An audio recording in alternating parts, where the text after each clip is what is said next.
Baik, terima kasih Bu Moderator, Bu Yanti. Assalamualaikum warahmatullahi wabarakatuh.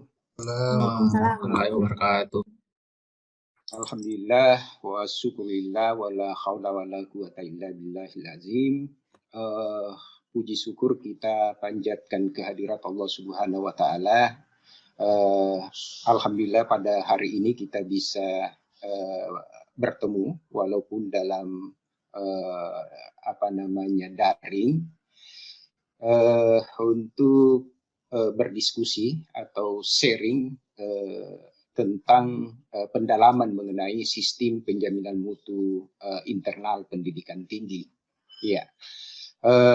Namun sebelumnya pada suasana yang kita masih sangat berduka yang sangat dalam, 1-2 minggu yang lalu kita masih bersama dengan Prof. Masud dan beliau masih bergabung dengan kita di dalam acara pelatihan auditor, namun saat ini tidak lagi bersama dengan kita dan tentunya apa yang kita lakukan hari ini itu merupakan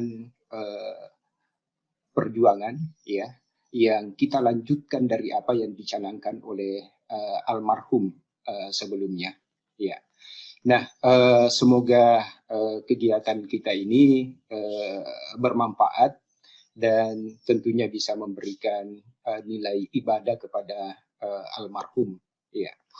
Nah, Bapak Ibu yang saya hormati, juga saya mengucapkan selamat Bapak Ibu.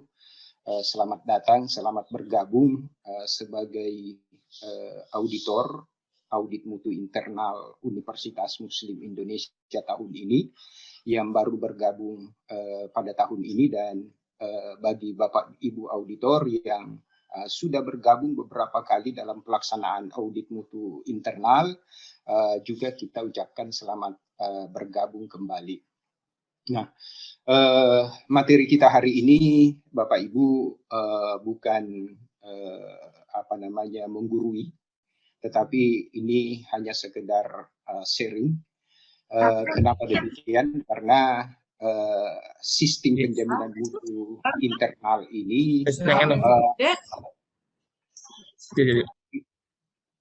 jadi sistem penjaminan mutu internal ini itu menjadi sesuatu hal yang sangat penting di dalam peningkatan kualitas institusi ya, unit pengelola program studi dan program studi secara berkelanjutan Bapak Ibu ya.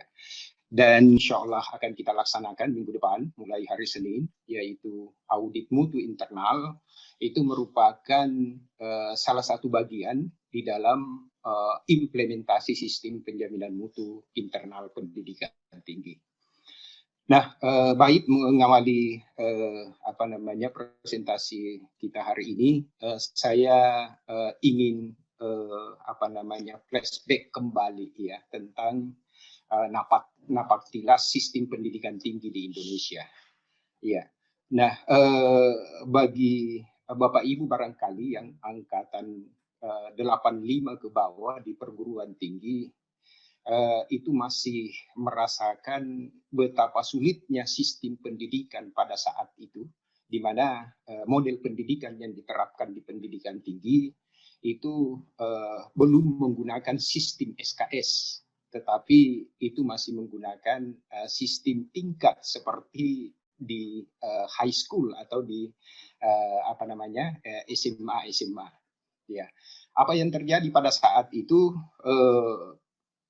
Kadang-kadang seorang mahasiswa itu baru bisa selesai itu sampai menempuh pendidikan di perguruan tinggi lebih dari 10 tahun.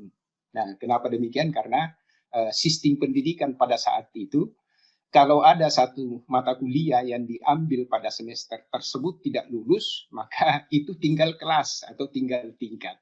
Iya, jadi itu sangat merepotkan sekali. Belum lagi untuk perguruan tinggi swasta yang pada saat itu ya, di mana perguruan tinggi swasta tidak dianggap dalam tanda kutip ya, karena masih harus melakukan berbagai kegiatan yang diistilahkan dengan penyamaan dengan perguruan tinggi negeri, yaitu dengan adanya ujian negara dan sebagainya. Jadi pada saat itu memang sistem pendidikan tinggi yang diterapkan itu sangat melelahkan, yang tujuannya ya juga tidak terlalu jelas pada saat itu apa sebenarnya yang mau dicapai. Ya. Nah, seiring dengan itu ada perubahan kebijakan ya setelah tahun 85, yaitu model pendidikan dirubah dari sistem tingkat ke sistem SKS.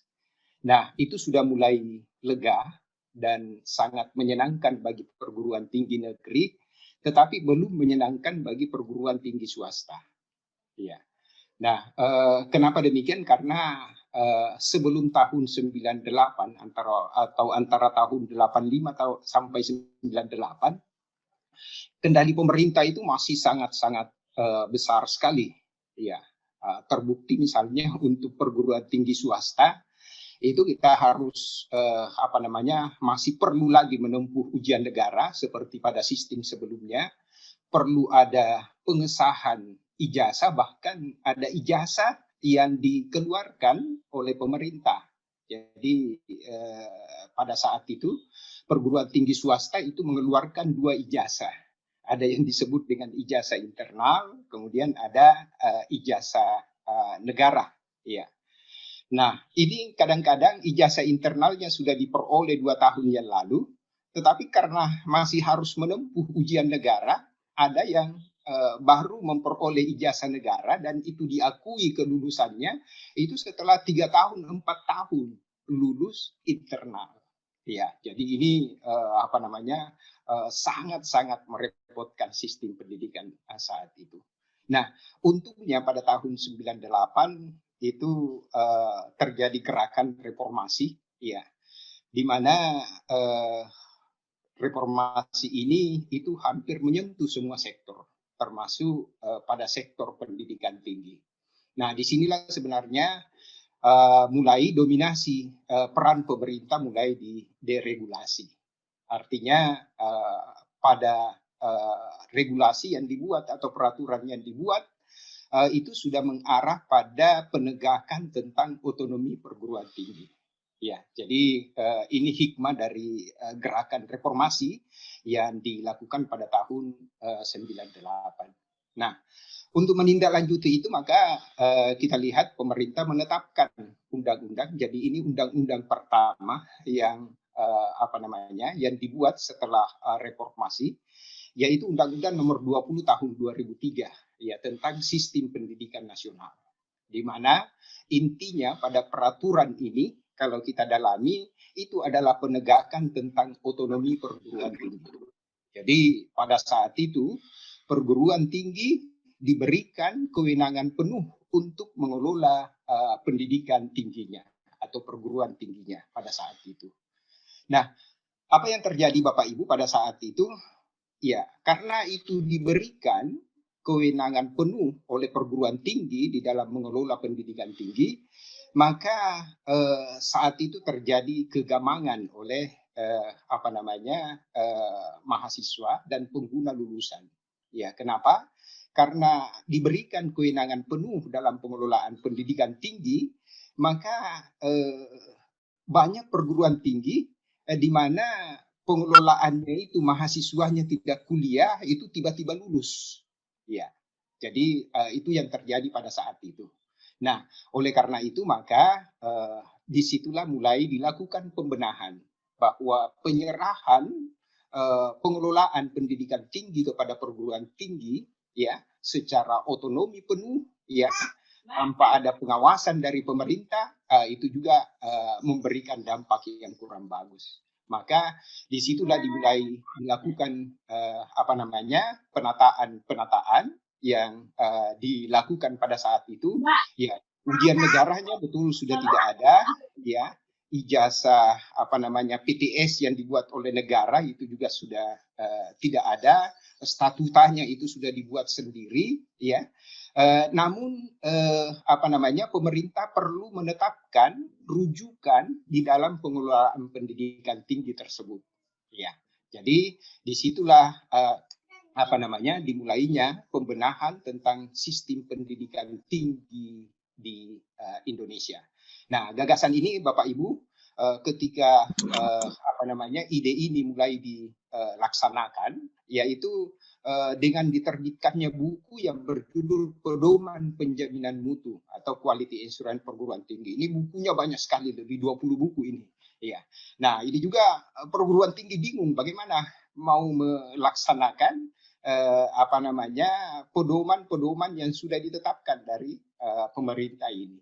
Nah, disinilah mulai dilakukan pembenahan dengan menerbitkan banyak sekali peraturan-peraturan. Nah, oleh karena itu maka Bapak Ibu, ya tentunya di dalam memahami lebih dalam tentang pengelolaan sistem pendidikan tinggi, ya ini, ya sistem penjaminan mutu internal ini, maka ini sudah banyak sekali aturan-aturan yang dibuat, ya, untuk mendukung terlaksananya sistem tersebut. Ya, pertama itu dimulai dengan Undang-Undang Nomor 12. Nah, ini yang menjadi induk, ya, di dalam sistem pengelolaan pendidikan tinggi, yaitu Undang-Undang Nomor 12 tahun 2012, ya, tentang pendidikan tinggi. Nah, ini yang menjadi rujukan dan hingga saat ini belum mengalami revisi, ya. Jadi ini pertanda bahwa undang-undang ini itu disusun dengan baik, dengan kajian akademis yang mendalam, ya, sehingga undang-undang ini bertahan cukup lama, ya. Lalu tindak lanjutnya itu dibuat Permendikbud nomor 50 tahun 2014, ini sistem penjaminan mutu pendidikan tinggi. Lalu direvisi lagi dengan Permendristek Dikti nomor 44 tahun 2015, ya. Ini direvisi lagi dengan Permendikbud nomor 3 tahun 2020, ya, tentang standar nasional pendidikan tinggi, di mana perubahan ini untuk mengakomodasi konsep Merdeka Belajar Kampus Merdeka. Lalu peraturan lainnya ada Permendristek nomor 32 yang sudah direvisi menjadi Permendikbud nomor 5 dan seterusnya. Nah, oleh karena itu maka pemahaman tentang pengelolaan pendidikan tinggi, maka referensinya itu adalah peraturan seperti yang ada di sini. Nah, oleh karena itu maka Bapak Ibu tentunya sebagai auditor, ya, itu akan memberikan pemahaman yang dalam tentang pengelolaan pendidikan tinggi kalau sudi kiranya membaca regulasi atau peraturan seperti yang kita lihat ini. Jadi itu cukup banyak sekali. Nah, itu Bapak Ibu, ya. Namun secara khusus yang menjabarkan lebih dalam tentang sistem penjaminan mutu internal ini itu adalah Permendristek Dikti nomor 62 tahun 2016, ya, yaitu tentang sistem penjaminan mutu pendidikan tinggi. Nah, ini sebenarnya permen ini sedang dalam proses penetapan, jadi dia akan berubah lagi. Tapi kalau kita lihat draftnya, kalau itu yang disetujui nanti, yang ditetapkan, itu tidak banyak perubahan, cuma sedikit mengakomodasi mengenai konsep Merdeka Belajar Kampus Merdeka, Bapak Ibu. Ya. Nah, inilah barangkali yang akan kita lihat lebih jauh bagaimana Permendristek ini diimplementasikan di dalam pengelolaan pendidikan tinggi dalam bentuk sistem penjaminan mutu internal, Bapak Ibu. Ya. Nah, baik. Jadi seperti tadi kita lihat bahwa sistem penjaminan mutu pendidikan tinggi, peraturan induknya atau undang-undangnya itu adalah Undang-Undang Nomor 12 tahun 2012 tentang pendidikan tinggi. Ya. Nah, di mana kalau kita baca lebih dalam tentang undang-undang ini, maka pengaturan tentang penjaminan mutu itu ada di bab 3. Jadi ada satu bab khusus di dalam undang-undang ini yang membahas mengenai penjaminan mutu, yaitu ada di bab 3. Ya, di mana di bab 3 ini Bapak Ibu kita lihat ada 5 hal yang diatur di sini. Yang pertama adalah sistem penjaminan mutunya, yang kedua itu adalah standar pendidikan tingginya, kemudian yang ketiga akreditasinya, kemudian bagian keempat adalah pangkalan data pendidikan tinggi, dan bagian kelima tentang lembaga layanan pendidikan tinggi. Nah, baik Bapak Ibu, dari bab 3 yang ada ini, ya, kalau kita lihat, inilah yang dijabarkan di dalam 2 bentuk Permenristek, ya, yaitu Permenristek Dikti nomor 62 tahun 2016 ini tentang sistem penjaminan mutu, ya, karena di undang-undang ini itu mengatur 2 hal, yaitu mengenai penjaminan mutu pendidikan tinggi dan standar nasional pendidikan tinggi. Nah, untuk standar nasional pendidikan tingginya, maka itu diatur di dalam Permenristek Dikti nomor 44 tahun 2015 sebelumnya, yang sudah direvisi ya menjadi Permendikbud nomor 3 tahun 2020. Ya. Nah, inilah Bapak Ibu yang menjadi pedoman dari implementasi sistem penjaminan mutu yang diterapkan di perguruan tinggi, Bapak Ibu. Ya. Nah, lebih jauh Bapak Ibu kalau kita lihat di Permenristek Dikti nomor 62 ini, di mana pada definisi kita lihat bahwa di situ ada dicantumkan tentang mutu pendidikan tinggi. Apa sih sebenarnya mutu pendidikan tinggi itu? Di Permenristek Dikti nomor 62 dinyatakan bahwa mutu pendidikan tinggi itu tidak lain adalah tingkat kesesuaian antara penyelenggaraan pendidikan tinggi dengan standar pendidikan tinggi, yang di mana standar tersebut terdiri atas 2, yaitu ada standar nasional pendidikan tinggi dan standar pendidikan tinggi yang ditetapkan oleh perguruan tinggi.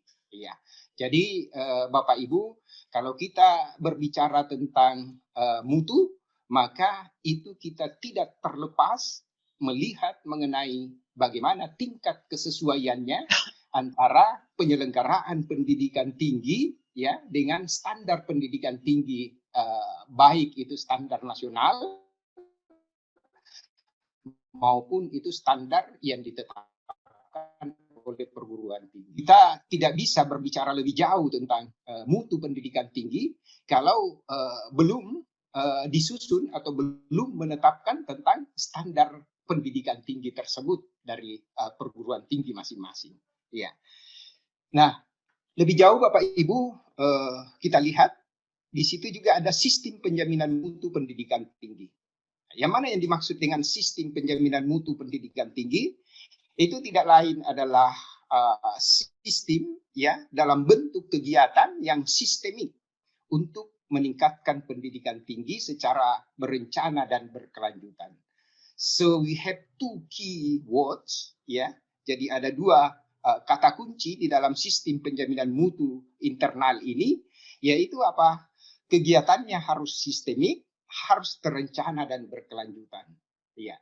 Nah, oleh karena itu maka konsepnya itulah yang kita kenal dengan istilah continuous quality improvement.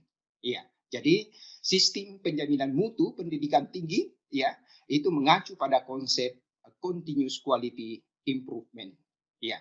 Nah, baik Bapak Ibu, mengenai sistem penjaminan mutu internal ini, jadi kita lihat pada sistem penjaminan mutu pendidikan tinggi itu ada 2, ada eksternal dan ada internal.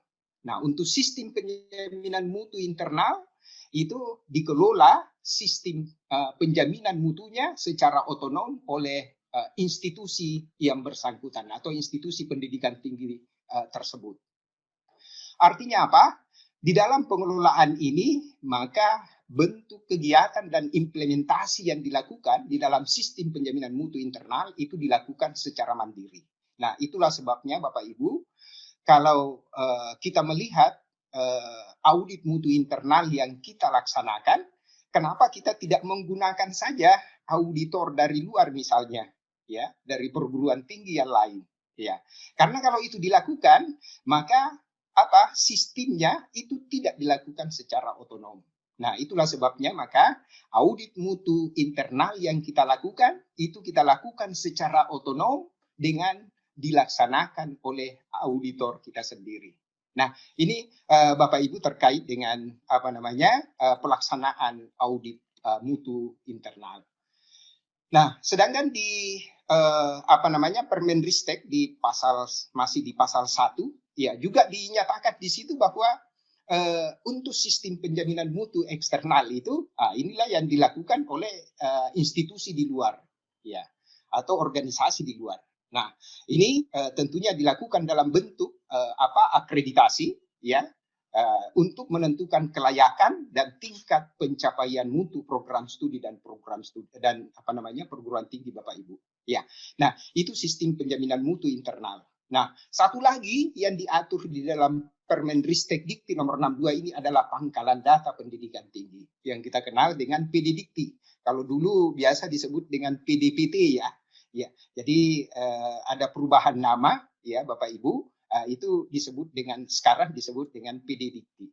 Nah, oleh karena itu, maka di dalam menjalankan sistem penjaminan mutu internal, ya, di perguruan tinggi untuk menjalankan atau mengimplementasikannya, maka ada 3 pilar yang betul-betul menjadi bagian di dalam pencapaian penjaminan mutu tersebut. Apa itu? Pertama adalah sistem penjaminan mutu internalnya, yang kedua adalah sistem penjaminan mutu eksternalnya, dan yang ketiga adalah pangkalan data pendidikan tingginya. Dan kalau kita lihat Bapak Ibu, ya maaf. Kalau kita lihat Bapak Ibu, pangkalan data pendidikan tinggi ini itu akan terus dibenahi, ya, sampai direncanakan ke depan nanti untuk pelaksanaan akreditasi itu ke depan bisa jadi kita tidak perlu lagi mengajukan borang, ya, atau instrumen yang harus diisi, tetapi itu akan secara langsung mengambil dari pangkalan data pendidikan tinggi. Nah, itulah sebabnya maka pangkalan data pendidikan tinggi ini betul-betul harus diurus dengan baik, ya, karena kalau tidak maka itu akan membuat pengelolaan sistem penjaminan mutu di perguruan tinggi tersebut itu menjadi kurang baik, ya. Nah, ini Bapak Ibu sekali lagi 3 pilar yang perlu diperhatikan di dalam sistem penjaminan mutu pendidikan tinggi. Jadi ada SPMI, ada SPNE, dan ada pangkalan data pendidikan tinggi. Nah, sekarang ini Bapak Ibu di dalam pelaksanaan akreditasi itu sudah ada data langsung yang memang secara otomatis diambil dari pangkalan data pendidikan tinggi. Apa itu? Misalnya untuk dosen, ya. Jadi untuk dosen itu mereka tidak lagi menggunakan data dosen yang kita kirimkan ke sana, tetapi itu mengambil dari data pangkalan data pendidikan tinggi, ya, di dalam pelaksanaan reakreditasi atau pengajuan ISK, ya. Nah, oleh karena itu maka ini betul-betul harus diperhatikan, ya, harus dirawat dengan baik, pangkalan datanya harus diupdate setiap saat, ya, sehingga itu bisa memberikan data yang valid. Jadi sebagai contoh misalnya mungkin masih ada di beberapa perguruan tinggi itu mahasiswa yang sudah lama lolos itu masih tercatat atau masih tercantum di dalam data pendidikan tinggi. Nah, kalau itu masih seperti itu, maka itu masih menjadi bagian di dalam perhitungan rasio dosen dan mahasiswa misalnya. Nah, oleh karena itu maka ini betul-betul perlu dirawat dengan baik. Nah, apa yang kita diskusikan tadi, kalau kita buat, kalau kita lihat dalam bentuk diagram seperti yang ada di slide yang kita lihat bersama ini, ya, bahwa di dalam sistem penjaminan mutu, ya, di sini ada standar pendidikan tinggi, ya, kemudian ada pangkalan data, ada SPMI dan ada SPMI, ya. Bagaimana sistem penjaminan mutu internal itu dilaksanakan? Maka manajemen pengelolaannya, ya, untuk SPNI itu mengikuti siklus PPEPP, ya.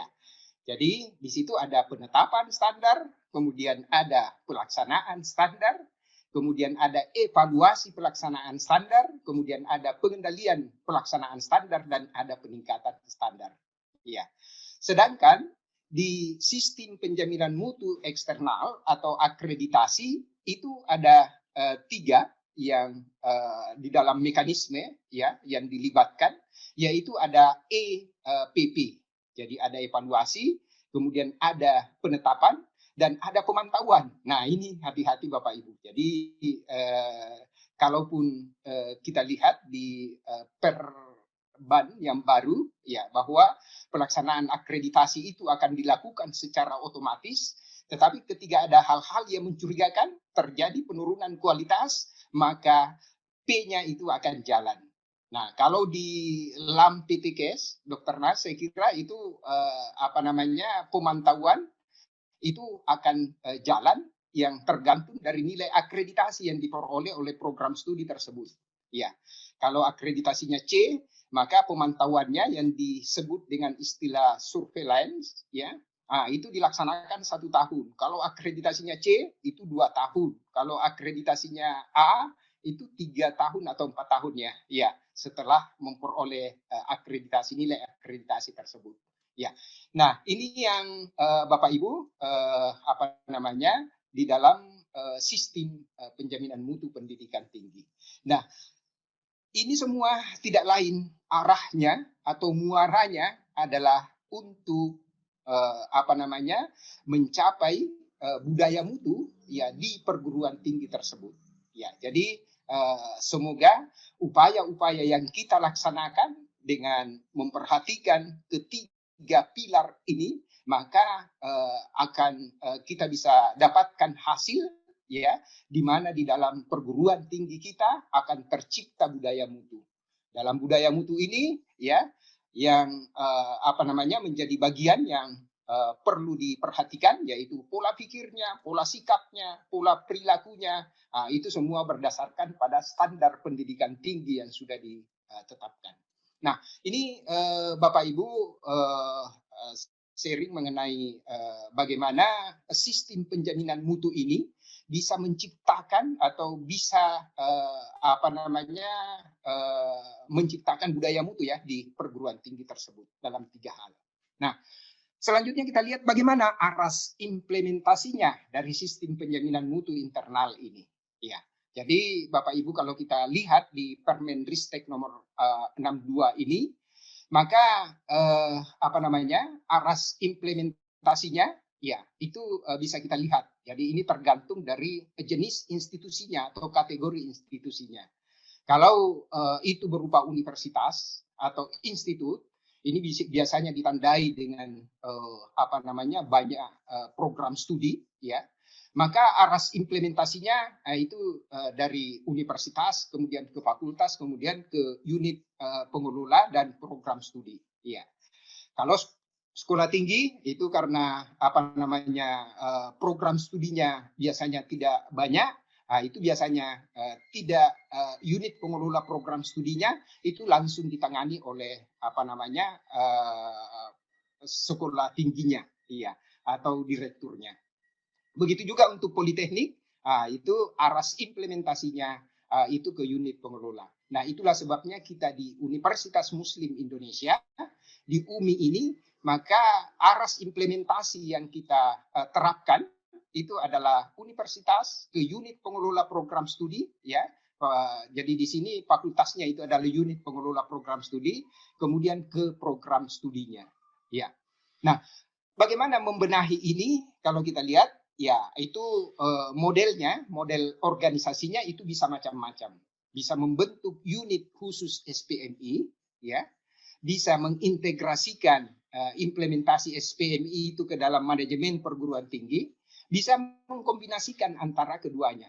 Nah, biasanya universitas yang memiliki program studi yang banyak, maka itu membentuk lembaga penjaminan mutu. Jadi di situ dibentuk lembaga khusus atau unit khusus. Ya. Tetapi untuk perguruan tinggi yang jumlah program studinya tidak banyak, itu biasanya diintegrasikan dengan manajemen perguruan tinggi. Ya.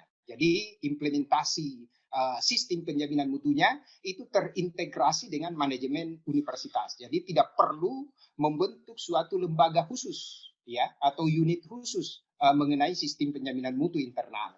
Tetapi itu diintegrasikan ke dalam manajemen perguruan tinggi. Ya.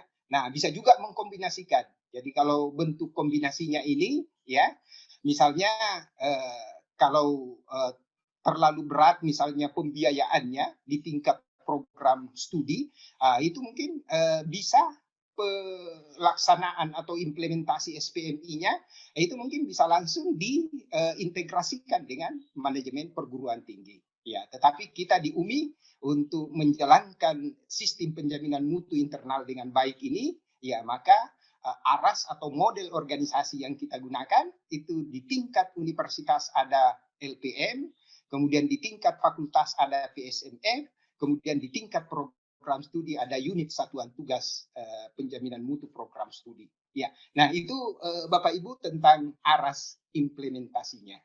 Nah, sekarang kita lihat Bapak Ibu mengenai manajemen sistem penjaminan mutu internal ini. Ya, di beberapa manajemen sistem pengelolaan penjaminan mutu, kalau kita lihat di beberapa lembaga akreditasi yang ada, itu menggunakan model PDCA. Ya, tetapi kita tidak bisa serta-merta mengacu ke situ karena ini regulasi undang-undang yang mengatur itu. Maka kita harus menjalankan manajemen SPMI dengan siklus PP-EPP. Ya, konon katanya munculnya manajemen sistem pengelolaan penjaminan mutu internal ini, ya itu karena model PDCA itu di situ tidak ada peningkatan yang terlihat secara khusus di situ. Ya, oleh karena itu maka PDCA itu sering diistilahkan dengan apa? Please don't change anything. Ya, PDCA ya. Ya. Nah, model yang sesuai dengan peraturan yang ditetapkan di Indonesia itu adalah model manajemen SPMI dengan PP-EPP. Ya. Modelnya seperti apa Bapak Ibu? Saya kira ini sudah sering kita diskusikan, yaitu pertama adalah penetapan standar dikti. Ya, jadi di sini ada penetapan standar dikti. Yang P yang kedua itu adalah pelaksanaan standar dikti. Ya, kemudian E-nya itu adalah evaluasi pelaksanaan. Jadi Bapak Ibu yang dievaluasi itu adalah pelaksanaan standarnya. Ya, nah model evaluasi yang digunakan satu-satunya yang diatur di dalam Permen Ristek Dikti nomor 62 tadi itu adalah audit mutu internal. Ya, tetapi sebenarnya model evaluasi itu bisa bermacam-macam tergantung dari kondisi standar yang ditetapkan tersebut. Ya, jadi di situ ada model monitoring dan evaluasi. Nah, itu biasanya dilaksanakan untuk suatu standar yang perlu pengendalian segera. Artinya, kita tidak bisa menunggu hasil dari audit mutu internal. Sudah harus dikendalikan. Sering saya kira kita diskusikan misalnya sebagai contoh pelaksanaan perkuliahan. Ya. Kalau pelaksanaan perkuliahan ini dievaluasi dengan menggunakan audit mutu internal, maka itu akan sangat terlambat. Kenapa? Karena audit mutu internal itu dilaksanakan setelah programnya selesai. Ya, dianggap rampung. Nah, coba dibayangkan kalau itu dilaksanakan di akhir semester, ada banyak dosen misalnya yang hanya mengisi 2-3 kali pertemuan, maka itu akan sangat terlambat kalau itu dilakukan evaluasi dengan menggunakan audit mutu internal. Maka model evaluasi yang cocok digunakan itu adalah monitoring dan evaluasi. Nah, itu Bapak Ibu. Kemudian ada pengendalian. Pengendalian di sini adalah pengendalian pelaksanaan standar, kemudian ada peningkatan. Nah, ini yang akan kita lihat lebih jauh ya mengenai siklus PP-IPP ini. Baik Bapak Ibu, kita lihat mengenai penetapan standar.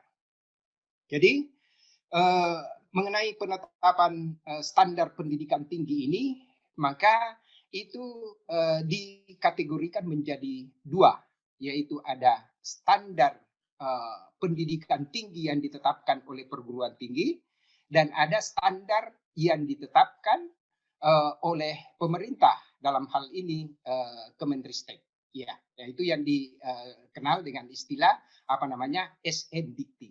Nah, standar nasional pendidikan tinggi itu tidak lain adalah merupakan standar minimal. Artinya apa Bapak Ibu? Di dalam pengelolaan pendidikan tinggi, maka suatu program studi itu tidak berhak melaksanakan pendidikan tinggi kalau tidak memenuhi syarat minimal dari standar nasional pendidikan tinggi. Ya. Nah, itulah sebabnya maka di dalam penetapan standar pendidikan tinggi yang ditetapkan oleh perguruan tinggi tersebut, maka itu harus melampaui dari standar nasional yang telah ditetapkan. Ya, pelampauannya itu bisa dalam dua bentuk, bisa dalam pelampauan secara vertikal, bisa dalam bentuk pelampauan secara horizontal. Yang mana yang disebut dengan pelampauan secara vertikal itu adalah pelampauan kualitas.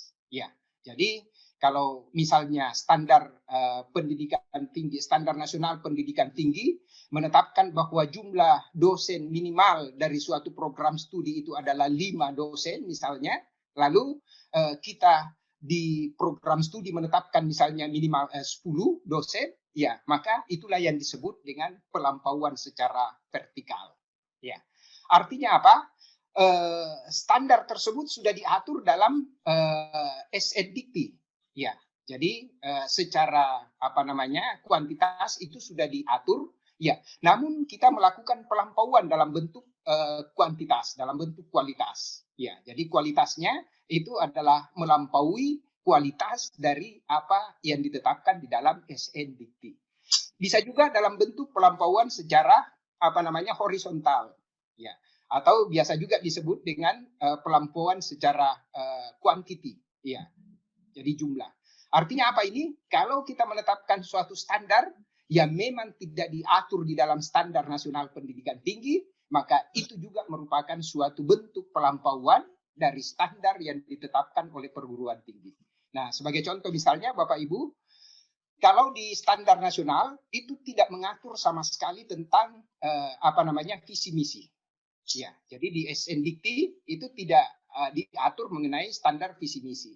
Nah, ketika program perguruan tinggi itu menetapkan standar visi misi, maka itu merupakan standar yang dikategorikan sebagai standar yang ditetapkan oleh perguruan tinggi yang melampaui secara kuantiti. Ya, jadi itu tidak diatur tetapi kita membuat. Apalagi misalnya mahasiswa, ya standar mahasiswa, misalnya penerimaan mahasiswa, ya dan seterusnya. Itu juga tidak diatur sama sekali di dalam standar nasional pendidikan tinggi. Kerjasama misalnya juga tidak diatur. Ya, sehingga kalau kita menetapkan itu maka masuk sebagai kategori standar ya pendidikan tinggi yang ditetapkan oleh perguruan tinggi. Nah, itu Bapak Ibu mengenai penetapan standar ini. Ya. Nah, bagaimana penetapan standar nasional? Misalnya kalau kita mau melakukan penetapan standar yang ditetapkan oleh perguruan tinggi secara kuantitas, ya. Jadi secara kuantitas, ya. Nah, di dalam SNDikti, Bapak Ibu, kalau kita lihat, ya, itu isi standar yang ada ditetapkan di dalam SN tersebut itu biasanya sangat umum, sangat general sekali. Dan itu kadang-kadang kita agak sulit mengimplementasikannya, ya, karena itu sangat general sekali. Maka apa jalan keluarnya, Bapak Ibu? Itu standar tersebut itu bisa dipecah ke dalam standar turunan. Jadi sebagai contoh misalnya, kalau kita lihat di standar nasional pendidikan tinggi tentang standar dosen dan tenaga kependidikan misalnya, ya, maka standar tersebut itu bisa dipecah menjadi beberapa standar turunan. Misalnya kita membuat standar rekrutasi, standar masa percobaan, perjanjian kerja dan sebagainya.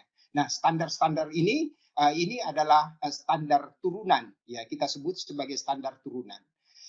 Namun apa yang kita laksanakan di UMI, ya karena konsekuensinya ketika kita membuat suatu standar turunan, maka standar turunan ini harus diikuti dengan manual, ya, PP EPP-nya dari standar tersebut.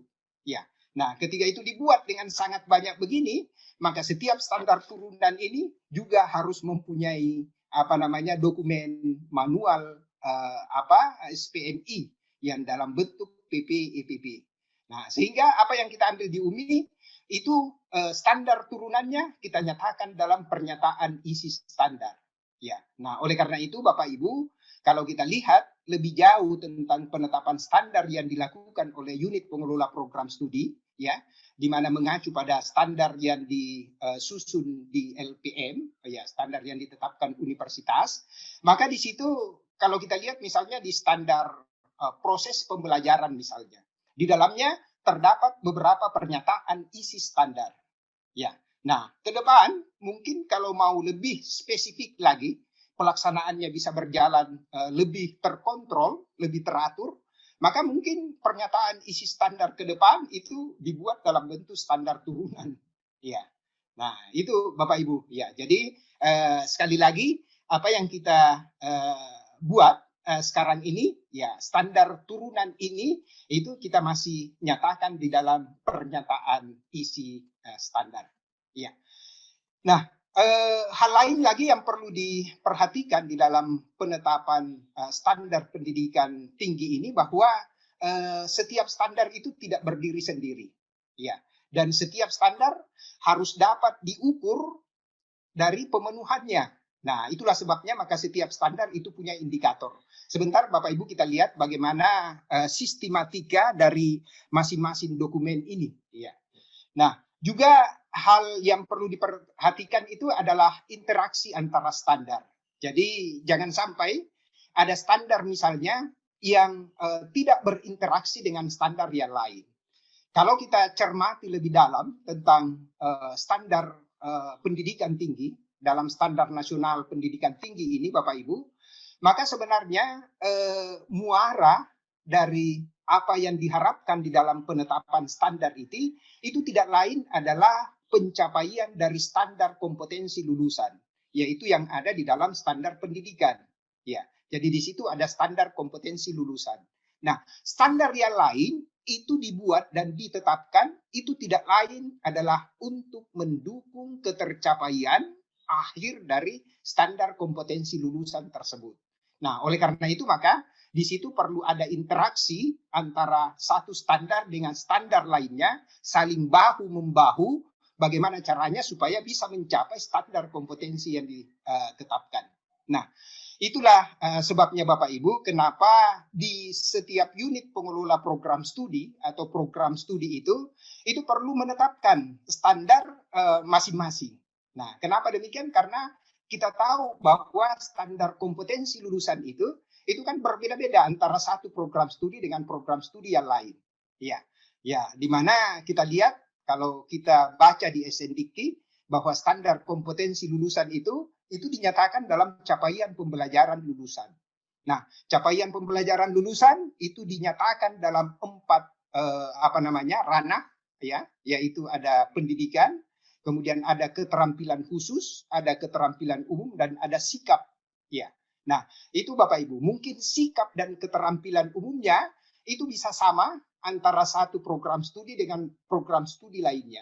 Tetapi untuk ranah pengetahuan dan keterampilan khusus itu akan berbeda-beda. Nah, itulah yang akan dicapai. Bagaimana cara mencapainya?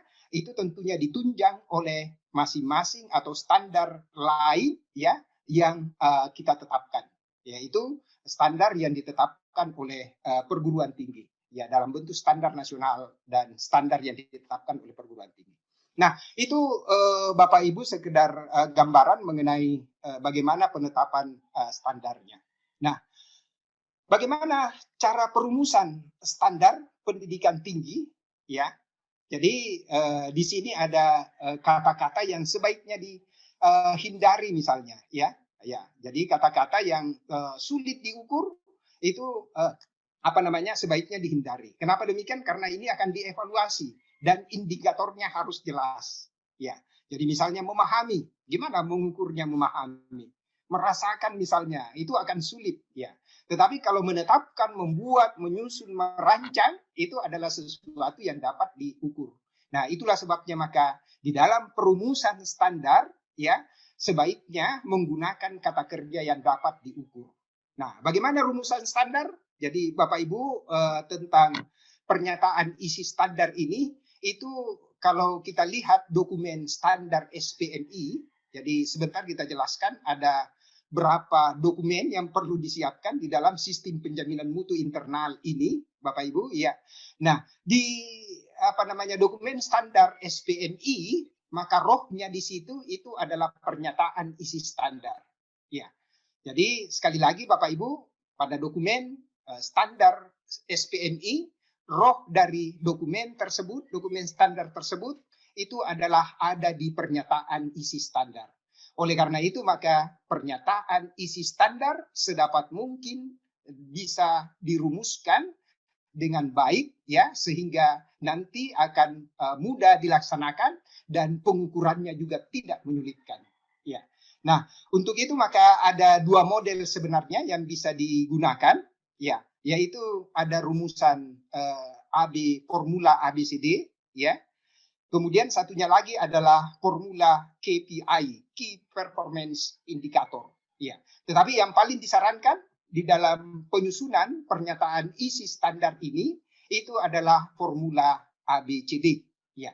Jadi ada audience, ada behavior, ada competence, dan ada degree. Ya. Jadi Bapak Ibu, kalau kita lihat nanti di dalam format Excel yang akan dijelaskan Pak Dedi, di situ ada pernyataan isi standar di bagian kolom tertentu.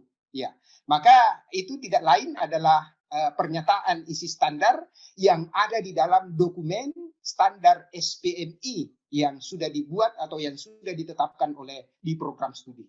Ya, jadi di situ ada audiens, artinya siapa yang akan menjalankan atau melaksanakan standar tersebut. Ya, behavior itu adalah apa yang akan dilaksanakan, ya, apa yang akan dilakukan. Lalu kompetensinya itu tidak lain adalah yang mau dicapai itu seperti apa. Jadi itu adalah capaiannya, kompetensinya, dan degree itu adalah kapan itu mau dicapai. Ya. Nah, kalau perumusan pernyataan isi standar ini tersusun dengan baik, maka Bapak Ibu ketika melaksanakan audit nanti itu akan sangat membantu, akan sangat memudahkan. Tetapi kalau rumusan dari pernyataan isi standar tersebut ya itu tidak jelas, maka itu akan membingungkan di dalam pelaksanaan audit nanti. Ya, karena pada pelaksanaan audit itu kita harus mengevaluasi, mengklarifikasi. Betul tidak yang melaksanakan isi standar ini seperti yang dinyatakan di dalam pernyataan isi standar? Capaiannya betul dicapai enggak? Dan target capaiannya terpenuhi atau tidak? Ya. Nah, oleh karena itu maka kalau rumusan pernyataan isi standarnya tidak tersusun dengan baik, maka itu akan menyulitkan di dalam melakukan audit mutu internal. Ya.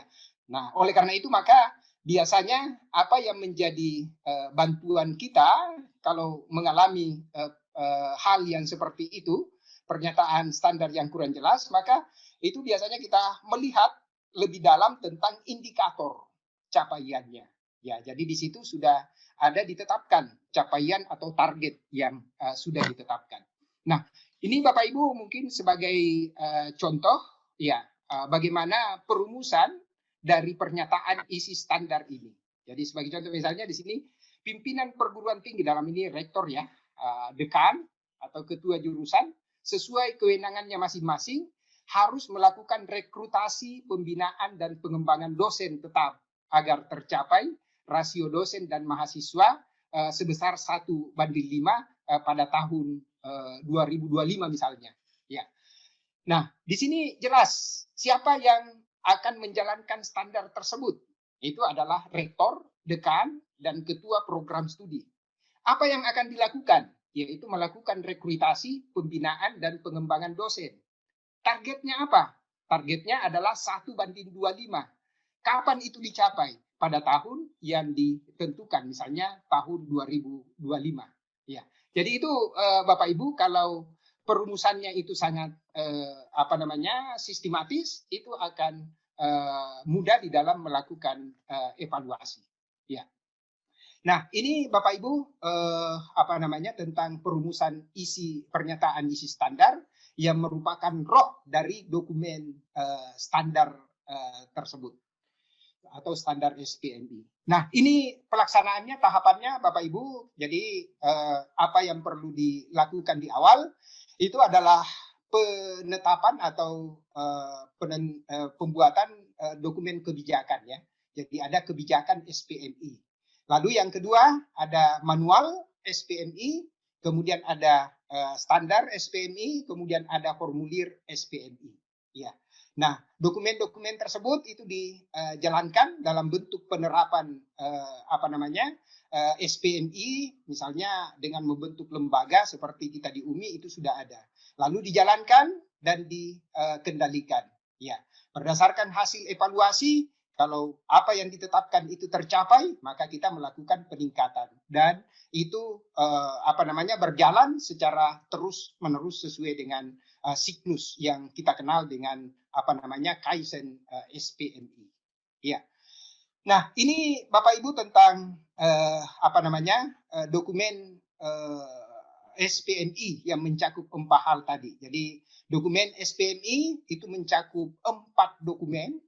Yang pertama adalah dokumen kebijakan SPMI, yang kedua adalah dokumen manual SPMI ya, yang di dalamnya mencakup PP EPP. Yang ketiga adalah dokumen standar SPMI dan yang keempat adalah formulir SPMI. Ya.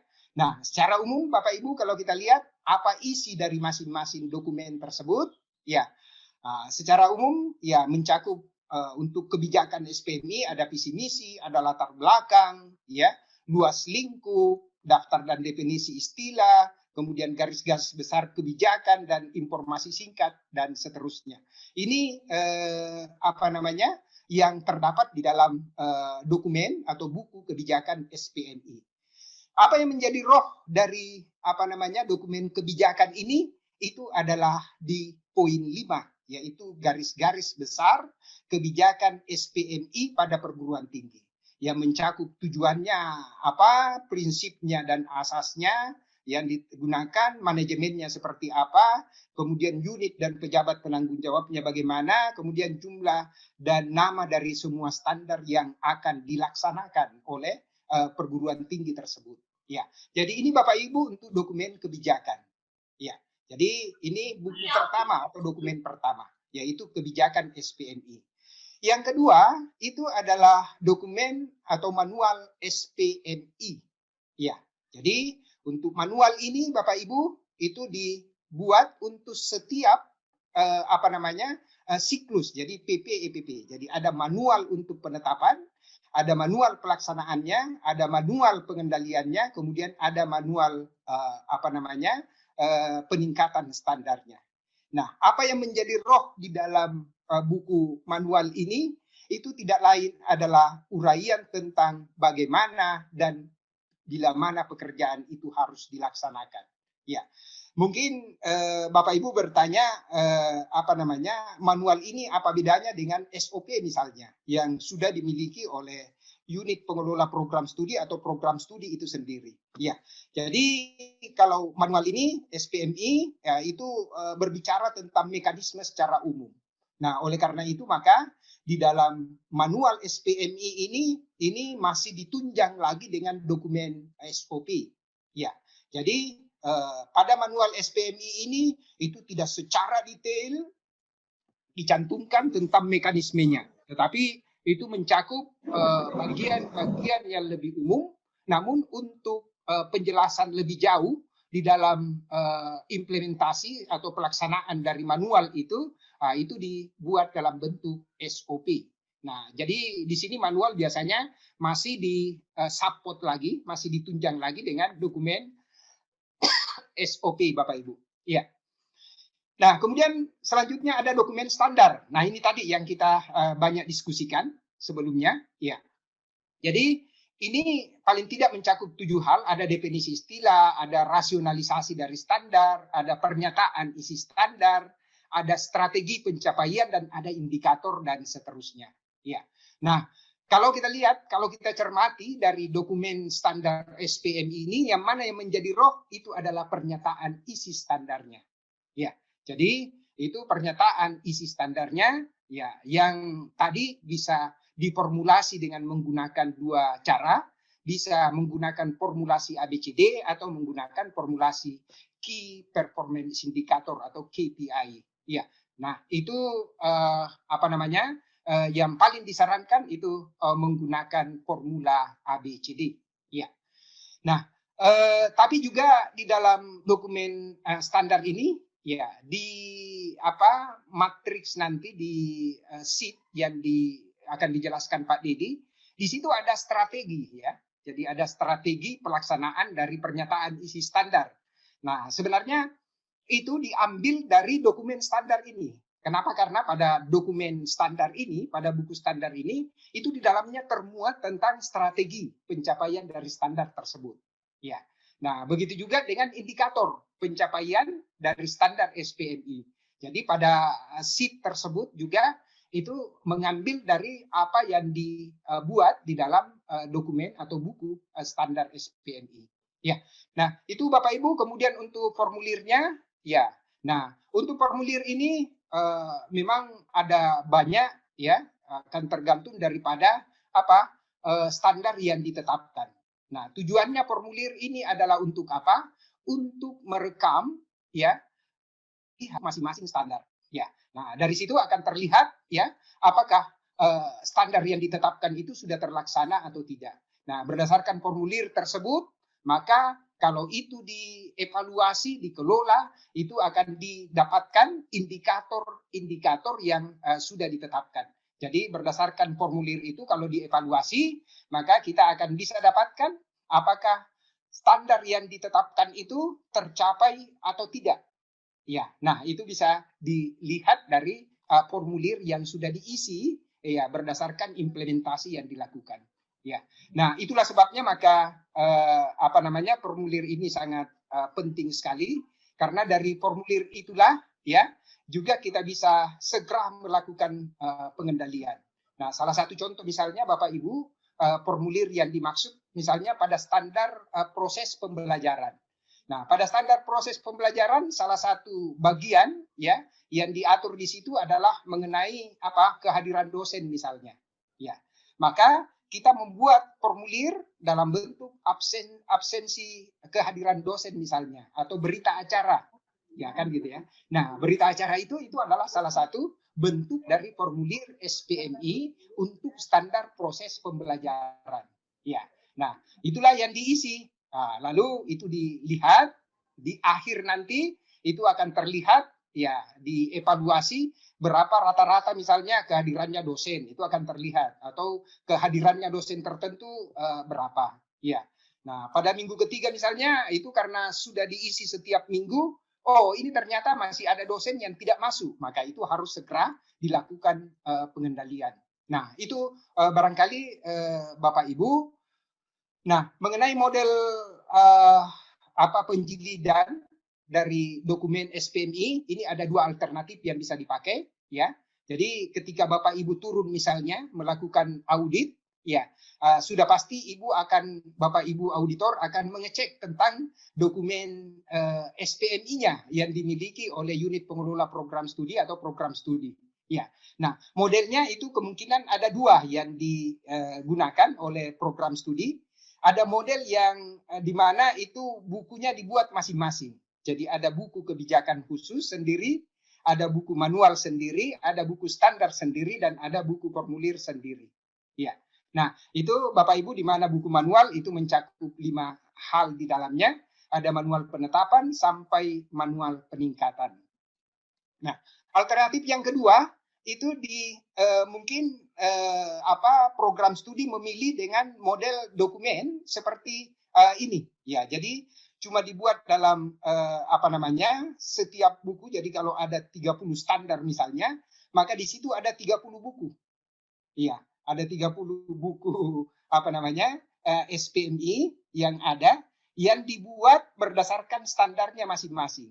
Jadi di situ di bab satunya ada kebijakan, yang kedua adalah manual dari standar itu, kemudian standarnya, lalu ada formulirnya. Jadi itu tergantung Bapak Ibu, modelnya itu tergantung dari program studi, itu menggunakan model dokumen SPMI seperti apa. Jadi dua-duanya bisa digunakan, atau mungkin ada yang menggunakan model alternatif yang lain. Jadi ini bukan suatu ketentuan, ini hanya untuk membantu memanage atau mengorganisir bagaimana mengatur dokumen SPMI itu dengan baik. Nah, itu Bapak Ibu. Nah, evaluasi, nah ini yang pada PP EPP, ya seperti tadi kita diskusikan bahwa salah satu yang diatur di dalam permen tersebut itu evaluasi dilakukan dalam bentuk audit mutu internal. Jadi itu adalah perintah undang-undang dan itu harus dilaksanakan. Kalau itu tidak dilaksanakan, maka siklus PP EPP itu dianggap tidak jalan atau belum jalan. Ya. Nah, bagaimana modelnya hasil audit ini setelah dilakukan? Ya, itu hasilnya bisa mencapai, bisa melampaui. Nah, ini bagus sesuai dengan yang diharapkan.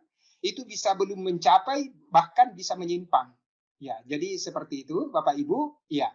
Nah, di dalam audit yang kita laksanakan ini, ya, ketercapaian ini atau ketidaktercapaian ini, itu kita buat dalam bentuk 4 kategori.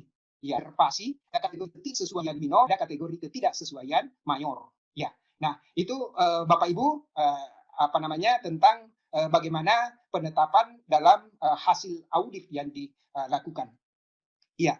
Nah, bagaimana melakukan pengendaliannya, Bapak Ibu? Kalau itu mencapai, maka pengendalian yang dilakukan itu adalah perguruan tinggi atau unit pengelola atau program studi itu mempertahankan pencapaian dan berupaya melakukan peningkatan lagi. Kalau sudah melampaui juga bagus sekali, ya. Berarti perguruan tingginya dalam melakukan pengendalian ya cukup mempertahankan pelampauan dan juga bisa meningkatkan standarnya yang lebih tinggi lagi. Ya, kalau belum mencapai, maka di situ tentunya perlu dilakukan tindakan koreksi dari pelaksanaan tersebut. Nah, kalau menyimpang, ya bagaimana caranya? Nah, itu diupayakan agar standar tersebut itu bisa kembali ke jalur atau ke jalan yang benar. Ya, nah ini Bapak Ibu mengenai model pengendalian. Nah, peningkatannya akan terjadi seperti ini. Jadi ada PP EPP. Jadi pada setiap periode waktu tertentu itu diharapkan akan terjadi peningkatan yang kita sebut dengan continuous quality improvement atau KSIM, ya. Itu yang kita sebut dengan KSIM, ya. Nah, itu Bapak Ibu, saya kira karena masih ada 2 pembicara yang lain lagi, mungkin model diskusinya Bu Yanti diselesaikan dulu 3 baru kita buka diskusinya, ya. Ya, biar tercover secara keseluruhan. Ya, saya kira itu dari saya, Bapak Ibu. Kita sangat berharap nanti akan lebih banyak di diskusi nanti, ya, untuk kita bisa sharing lebih banyak, saling memberikan masukan, informasi terkait dengan sistem penjaminan mutu internal. Itu demikian Bapak Ibu, mohon maaf atas segala kekurangan. Terima kasih. Assalamualaikum warahmatullahi wabarakatuh.